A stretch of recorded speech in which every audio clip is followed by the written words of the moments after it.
শুধু আমাদের ছাত্র কল্যাণের পিছিয়ে অবদান রাখছেন না। আমাদের মঞ্চে অনেকে উপস্থিত আছেন, যেহেতু আমি একে একে সকলের নাম পরিচয় পর্ব করিয়ে দিলাম না, সময় সংক্ষিপ্ততার বিষয় আছে। এবং আমাদের সাদা দলের জগন্নাথ বিশ্ববিদ্যালয়ের আহ্বায়ক সাহেব আছেন, আরও অন্যান্য আমাদের ছাত্র দল জগন্নাথ বিশ্ববিদ্যালয়ের সভাপতি সহ। এবং সেই জায়গা থেকে বিগত দিনে আমরা যেটা দেখেছি কিছুটা বিচ্যুতি ছিল, কারণ পূর্বের যারা ক্ষমতায় ছিল তাদের একটা কাজ ছিল, তাদের একটা মেইন কাজ ছিল যে জেলা কল্যাণগুলো কোনোভাবে গ্র্যাব করা, এবং এইভাবেই তারা কিন্তু তাদের এজেন্ডা বাস্তবায়ন করত। তো আমার একটা অনুরোধ থাকবে যে আসলে এই অবস্থায় বর্তমান প্রেক্ষাপটে আমাদের জেলা কল্যাণগুলো যাতে কারো ইন্দোরে না চলে, আমাদের জেলা কল্যাণগুলোর কোনো সিদ্ধান্ত যাতে কোনো রোবোটিক ওয়েতে না হয়।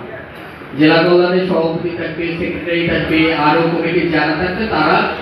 জগন্নাথ পরিবার থেকে কোনো ডিসি স্যার আসেন নাই। আমি ডক্টর ওয়াহিদুদ্দিন স্যারের বাসায় ফুল দিতে গেলাম স্টুডেন্ট ওয়েলফেয়ারের সাবেক সভাপতি হিসেবে এবং বিভাগ আন্দোলন করি হিসাবে।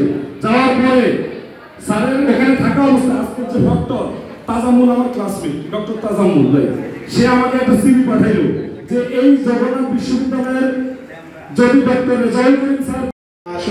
যেমন আমি ঢাকা 6 থেকে সংসদ সদস্য প্রার্থী বাংলাদেশ জাতীয়তাবাদী দল বিএনপি।